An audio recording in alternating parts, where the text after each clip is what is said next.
ओम शांति। ओम शांति। ओम शांति।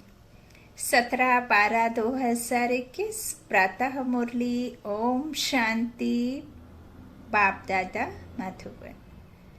आज के मुरली के ईश्वरीय महावाक्य। मीठे बच्चे, संगम युग पुरुषोत्तम युग है। यहाँ की पढ़ाई से 21 जन्मों के लिए तुम उत्तम देव उत्तम पुरुष बन सकते हो। आज के मुरली का प्रश्न है, आंतरिक खुशी में रहने के लिए कौन सा निश्चय पक्का होना चाहिए। उत्तर में बाबा ने कहा, पहला निश्चय चाहिए कि हम विश्व के मालिक थे, बहुत धनवान थे। हमने ही पूरे 84 जन्म लिए हैं। अब बाबा हमको फिर से विश्व की बादशाही देने आए हैं। अभी हम त्रिकालदर्शी बने हैं। रचता बाप द्वारा रचना के आदि मध्य अंत को हमने जाना है। ऐसा निश्चय हो तब आंतरिक खुशी रहे। गीत है, नयनहीन को राह दिखाओ प्रभु। ओम शांति। बच्चों ने गीत की लाइन सुनी। अब बाबा आकर कितनी अच्छी राह बताते हैं पुरुषोत्तम बनने की। दुनिया में भी अनेक प्रकार की कॉलेज यूनिवर्सिटीज हैं जहाँ भी पोजीशन के लिए पढ़ते हैं। यूं ही तो नहीं चले जाते स्कूल कॉलेज में। अपना कुछ ना कुछ फ्यूचर प्लान टारगेट होता है कि डॉक्टर बनना है, कि इंजीनियर बनना है, कि आईपीएस निकालना है, क्या किसके लिए जाते हैं। तो पोजीशन के लिए पढ़ते हैं, फिर कोई क्लर्क, कोई मजिस्ट्रेट, कोई चीफ जस्टिस बनते हैं। पुरुष उत्तम पद पाते हैं, लेकिन शरीर से आत्मा पढ़ती, आत्मा ही पद प्राप्त करती है। परंतु वह सब है कलयुग। बाबा कहते वह सब कलयुग के लिए उत्तम पद। बाप आकर सतयुग के लिए उत्तम पद प्राप्त कराते हैं। यह है संगम युग। इसमें उत्तम ते उत्तम बनना है। मनुष्य जो भी नॉलेज पढ़ते हैं वह उत्तम बनने के लिए। अब यह है रूहानी नॉलेज जो भविष्य के लिए है। यह संगम युग है, पुरुषोत्तम युग। चित्रों में जहाँ भी संगम युग है वहाँ पुरुषोत्तम जरूर लिखना चाहिए। हर एक चीज उत्तम बनाई जाती है। तुम जानते हो यह लक्ष्मी नारायण कितना पुरुषोत्तम है। उन्होंने जेवर वस्त्र आदि कितने शोभनीक होते हैं। तो ऐसे चित्र बनाने चाहिए। बाबा तो डायरेक्शन ही देंगे। बच्चे तो शहरों में घूमते फिरते हैं, उन्हों को ही ध्यान में आना चाहिए कि कैसे कैसे शोभनीक आकर्षण वाले चित्र बना सकते हैं। चित्र बनाएं जिससे भाव का अच्छा हो। बुद्धि में सारा दिन यह याद रहना चाहिए कि हम उत्तम देव उत्तम पुरुष बन रहे हैं। कौन बनाते हैं? सबसे उत्तम बाप। तो ऊंचते ऊंच श्रीमत है एक बाप की। वह बाप ही बताते हैं। श्री का अर्थ है श्रेष्ठ। श्री का टाइटल सिर्फ देवताओं को ही दिया जाता है। उन्हों की आत्मा और शरीर दोनों पवित्र हैं। उन्हों का जन्म भी पवित्रता से ही होता है। यहाँ कोई का भी जन्म पवित्रता से नहीं होता है। योग बल से नहीं होते ना कलयुग में। तो सिख लोग गाते हैं, मूत पतीली बाबा आकर मूत पतीली कपड़ों को धुलाई करते हैं। आत्म रूपी मूत पतीली गंदी पतित आत्मा को पावन बनाते हैं। जिस तरह से माँ अपने बच्चों के गंदे कपड़े धोने में हिचक नहीं खाती है ना, इसी तरह से बाबा भी हम आत्माओं को, इतनी गंदी आत्माओं को साफ सुथरा करने आते हैं। तो बाबा कहते हैं, बाबा आकर मूत पतीले कपड़ों को धुलाई करते हैं और उन्हों को मनुष्य से देवता बनाते हैं। देवताएं विकार से पैदा नहीं होते हैं, परंतु लोग समझते हैं विकार बिना दुनिया कैसे चलेगी। बाप समझाते हैं स्वर्ग में विष की पैदाइश होती नहीं। अभी तुम स्टूडेंट जानते हो कि हम आए हैं नर से नारायण बनने के लिए। इस राजयोग द्वारा हम राजाई प्राप्त करेंगे। आकर कोई फेल हो जाते हैं तो चंद्रवंशी में चले जाते हैं, है ना। बाबा के जितने भी पढ़े हुए बच्चे हैं, पुरुषार्थ करने वाले बच्चे हैं, तो वह त्रेता के अंत तक आत्माएं आ जाती हैं, है ना, पाठ के लिए। तो बाबा कहते इस तरह, जो अभी तुम ये स्टूडेंट जानते हो ना, तो कोई फेल हो जाते हैं तो चंद्रवंशी में चले जाते हैं। तुम्हारी तो है रावण से युद्ध, परंतु दुनिया में यह किसको मालूम नहीं है कि रावण हमारा पुराना दुश्मन है। रावण का अर्थ नहीं जानते तो 10 शीश क्या है। 10 शीश क्या है तुम बच्चे जानते हो। विकारों की प्रविष्टता से ही भ्रष्टाचारी बन जाते हैं। 5 विकार नर के और 5 विकार नारी के, ऐसे 10 शीश हो जाते हैं तो भ्रष्टाचारी बन जाते हैं। सतयुग में सब श्रेष्ठाचारी हैं। बाप कहते हैं इस समय सब तमो प्रधान बुद्धि है, बिल्कुल अंधियारे में है। यह भी गाया हुआ है कि कुंभकर्ण की नींद में सोए हुए हैं। 6 महीने 6 मास तो ये आधा कल्प है ना। पूरा हम कब से सो जाते हैं, अपने धनी को ही भूल जाते हैं तो निधन की ओर जाते हैं। अपने बाप को भूलने से संस्कारों को भूल जाते हैं, जिसकी वजह से हम असंस्कारी बन इस तरह से बिल्कुल ही दुखी हो जाते हैं, है ना। तो दुख का कारण ही है अपने निज गुण, अपने बाप के संस्कारों को भूल जाना। आत्मा के जो सतगुण हैं उस आत्मा के सतगुणों को भूल खुद आत्मा भी विस्मृति में हो जाती, शरीर को ही याद रखते हैं ना। तो इस तरह से बिल्कुल ही अंधियारे में हैं और कुंभकर्ण की नींद में सोए हुए हैं। जब आग लगेगी तब जानेंगे। देखो तुम कितना जगाते हो फिर सो जाते हैं। मेले में तुम इतनी मेहनत करते हो, निकलते कितने हैं कोटों में कोई में भी कोई विशेष आत्मा।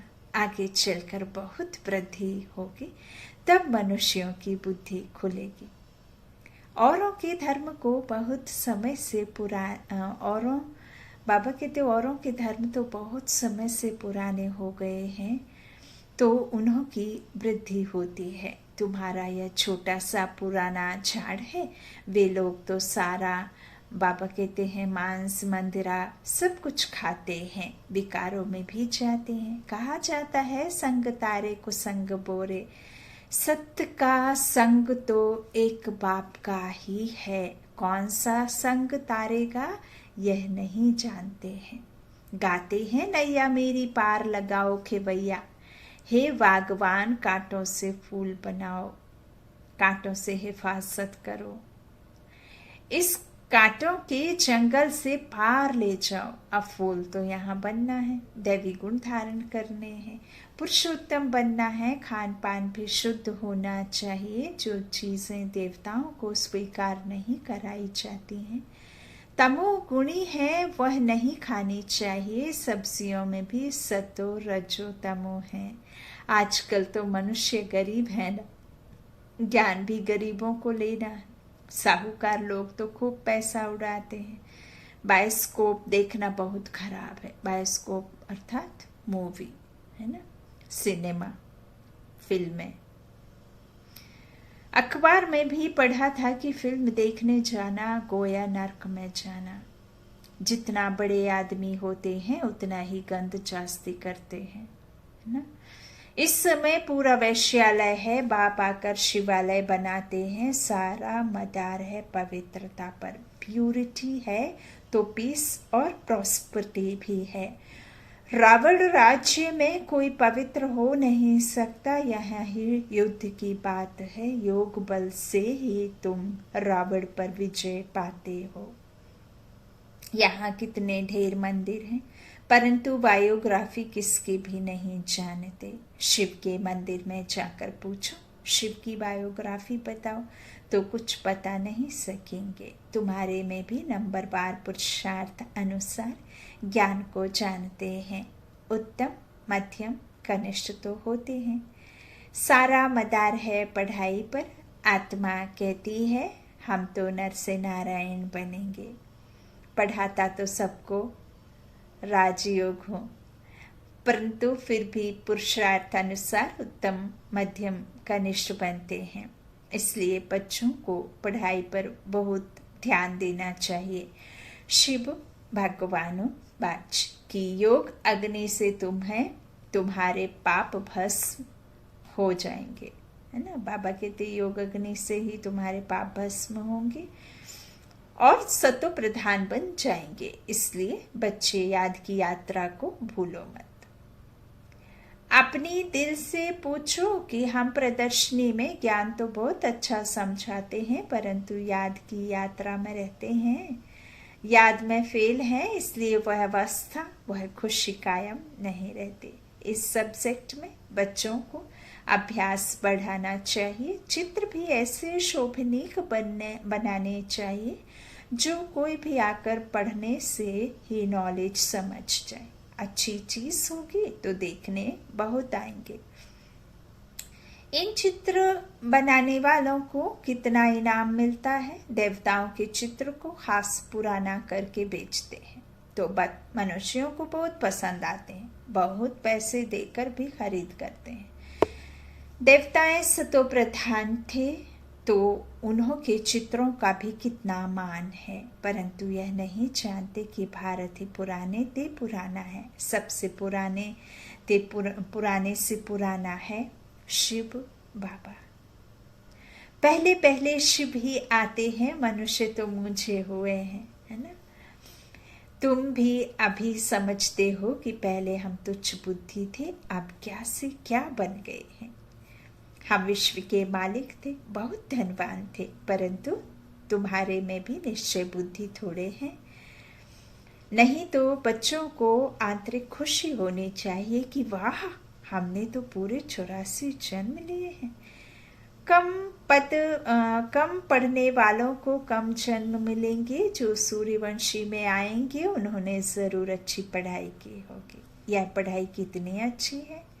रचता बाबा ही आकर रचना के आदि मध्य अंत की नॉलेज देते हैं। तुम त्रिकालदर्शी बनते हो।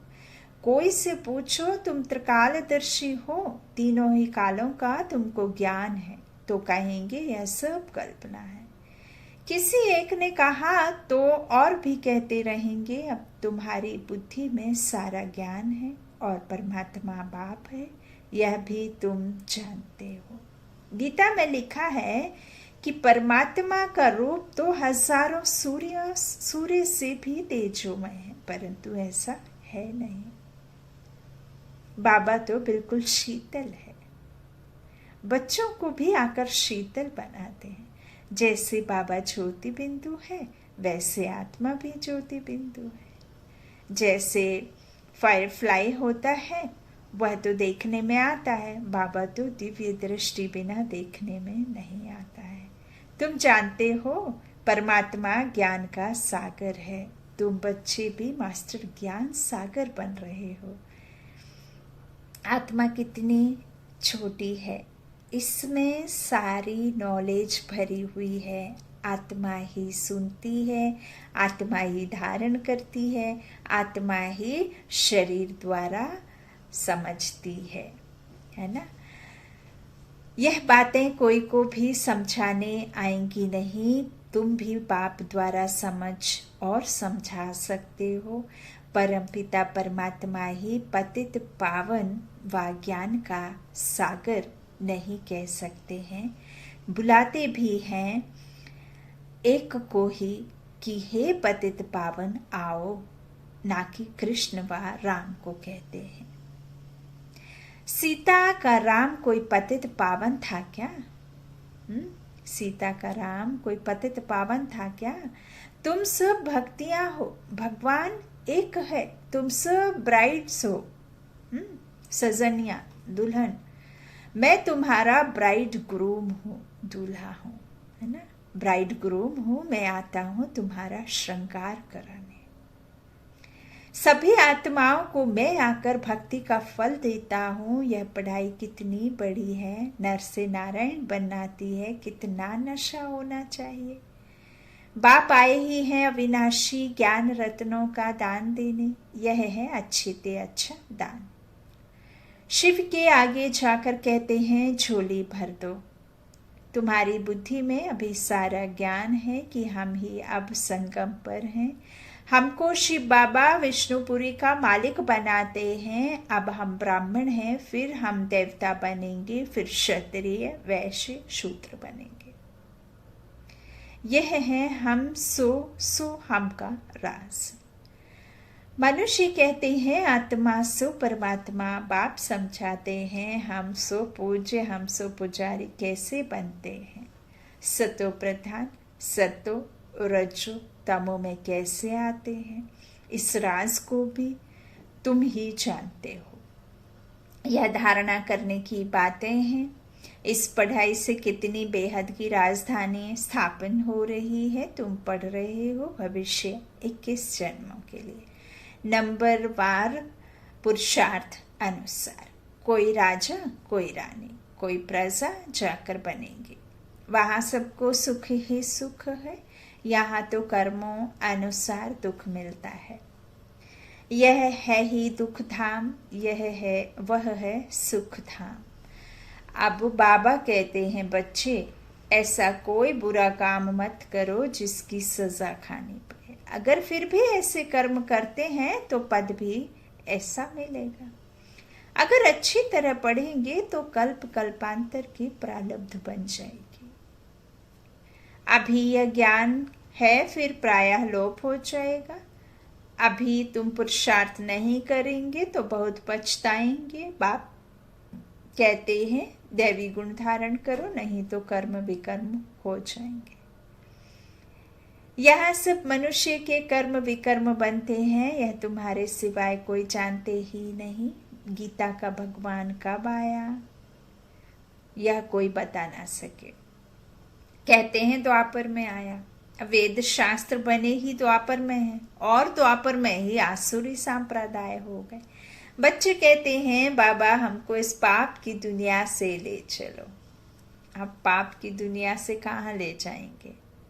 अब इस पाप को विनाश कर दुनिया को यहीं बिठाना, यहीं सजाना होगा, है ना। तो पाप की दुनिया से कहीं और कोई स्वर्ग नहीं है। यही स्वर्ग, यही नरक, अर्थात यहाँ ही स्वर्ग को स्थापन करना है, और वो परमात्मा आकर कराते हैं, है ना, रास्ता बताकर ब्रह्मा द्वारा। तो ये बातें बुद्धि से समझने की हैं। बाबा कहते हैं, बच्चे कहते हैं बाबा हमको ले चलो इस पाप की दुनिया से। गोया मौत मांगते हो, इसलिए उनको कालों का काल कहा जाता है। उन लोगों ने सिर्फ नाम रख दिया है अकाल तख्त, परंतु अर्थ कुछ नहीं जानते। और अकाल तख्त अर्थात आत्मा का ही अकाल तख्त है। आत्मा को कोई मार काट जला पानी में भिगा नहीं सकता ना। और आत्मा इस शरीर को जब तक नहीं लेती तब तक कर्म कैसे करे, है ना। ना तो शरीर बिना आत्मा के कुछ कर्म कर सकता, और ना ही आत्मा ना शरीर, दोनों एक दूसरे के बिना कुछ काम के नहीं है। आत्मा ने जैसे ही शरीर छोड़ा, फिर शरीर के साथ कुछ भी करो, है ना, उसे काटो, चीरो, फाड़ो, जलाओ, कुछ फर्क नहीं पड़ता है ना। क्योंकि वो मृत कब होता है? जब आत्मा इस तन को छोड़ देती है। देह का अंत होता है, ना कि आत्मा। तो आत्मा अविनाशी और ये शरीर विनाशी है ना। तो बाप ये बातें बैठ समझाते हैं। बाबा कहते हैं कि उन लोगों ने अकाल तख्त रख दिया, लेकिन नाम इसका अर्थ नहीं समझते। जो बहुत ऊंच बनते हैं वही आकर नीचे भी गिरते हैं। तुम बच्चों को अब यह ज्ञान सारा समझ में आया है। यह बहुत वंडरफुल ज्ञान है। रचना के आदि मध्य अंत का ज्ञान कोई दे ना सके। आदि जो सतयुग त्रेता, फिर मध्य द्वापर और कलयुग अंत, और ये छोटा सा संगम युग है ना। तो ऐसे 4 गुणा होता है ना, बिल्कुल इक्वल पार्ट में बटा हुआ है। तो ये टोटल 1250, 1250, 1250, 1250, 8, 12, 21, 42 जन्म, ऐसे ये अंतिम जन्म है ना। तो इस तरह से इसका जो है बटा हुआ है ना। बाबा ने पूरा बिल्कुल इक्वल सारी बातें समझाई हैं गोले पर, सीढ़ी पर, और जितने भी बाबा ने अपने चित्र बनाए हैं उसमें सब कुछ क्लियर किया हुआ है ना।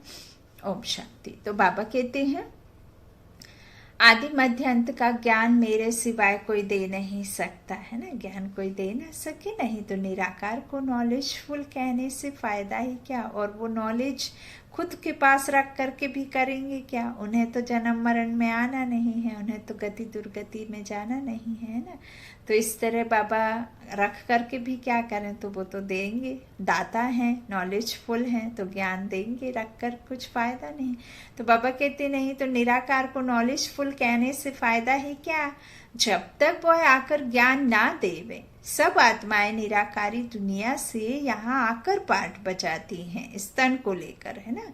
हम अव्यक्त रहते हैं, फिर ये व्यक्त शरीर जो दिखाई पड़ता है इसको लेकर पाठ बजाते हैं इस धरा पर है ना। तो बाबा कहते हैं जब अब भगवान को बुलाते हैं, उनको अपना शरीर तो है नहीं, बाकी सब आत्माओं को अपना अपना शरीर है, तो भगवान एक ही निराकार हुआ ना। बाप कहते हैं मेरा नाम है शिव, मैं इनके शरीर में, इनकी प्रकृति में आकर बैठता हूँ, ब्रह्मा बाबा की है ना। और साइड में आकर, ना कि उनके कंबाइंड नहीं होते, साइड में आकर मनमोहनी दादी के साथ कंबाइंड होते थे है ना। तब उनका साउंड चेंज हो जाता था, ब्रह्मा बाबा का साउंड चेंज नहीं होता था। कभी ब्रह्मा बाबा बोलना शुरू कर देते, मुरली में भी आपने देखा है, कभी कई बार समझ नहीं पाते हैं कि शिव बाबा का चल रहा है या फिर ब्रह्मा बाबा का चल रहा है, इसीलिए मुरली को भी बड़ी ध्यान से सुनना होता, मूझ जाते हैं। तो भ्रकुटी की साइड में आकर के बैठा करते थे, तो बीच में कभी ब्रह्मा बाबा कभी वो, इसीलिए उनका साउंड भी चेंज नहीं होता था। तो बाबा कहते हैं कि इनके शरीर में, इनकी प्रकृति में आकर बैठता हूँ। जैसे आत्मा ऑर्गन्स द्वारा बात करती है, वैसे बाबा भी इनके ऑर्गन्स द्वारा समझाते हैं। आपने अब इसको इसी तरीके से समझ सकते हैं। चलते फिरते कोई भी भूत प्रेत आत्मा जब चलते फिरते मनुष्य के शरीर में आ सकती है, तो ये तो सुप्रीम सोल एवर प्योर परम धाम का निवासी है, वो क्यों नहीं किसी के तन में आ सकता, क्यों नहीं ब्रह्मा तन का आधार ले सकते है ना। ये भी तो समझने की बात है। तो बाबा कहते हैं इनके ऑर्गन्स द्वारा समझाते हैं। गाया भी हुआ है प्रकृति के बीच चमकता है अजब सितारा, अब इन गुहा राजों को तुम ही जानते हो। अच्छा, मीठे मीठे सिकीलाधे बच्चों प्रति माता पिता बाप दादा का याद प्यार और गुड मॉर्निंग। रूहानी बाप की रूहानी बच्चों को नमस्ते। हम रूहानी बच्चों की रूहानी माता पिता बाप दादा को याद प्यार और गुड मॉर्निंग। शुक्रिया बाबा, मीठे बाबा, प्यारे बाबा, सबका साथी सबका सहारा।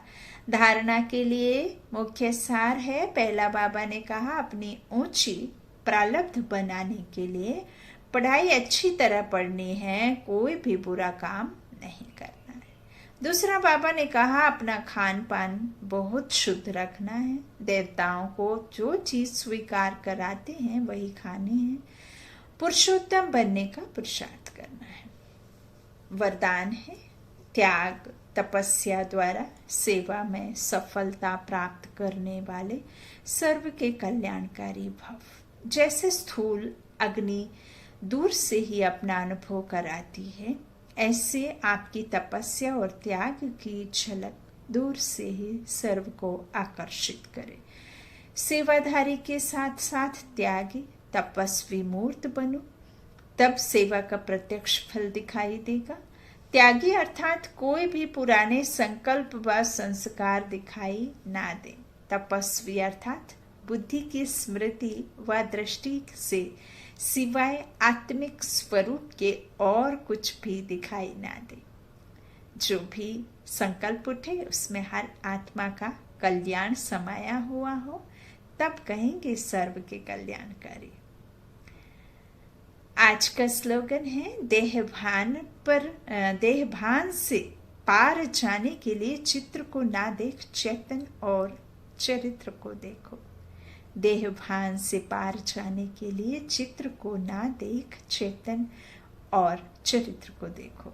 आत्मा और चरित्र, है ना। बाबा इस शरीर के वस्त्रों को देख करके किसी को नहीं पहचानते। वो निराकार शिव परमात्मा आत्मा के चरित्रों का चित्रण करता है ना। तो यही बात बाबा ने कहा है, देह से न्यारा रहेंगे तो बाप के समीप रहेंगे, है ना। न्यारी और प्यारी आत्मा। ओम शांति, ओम शांति।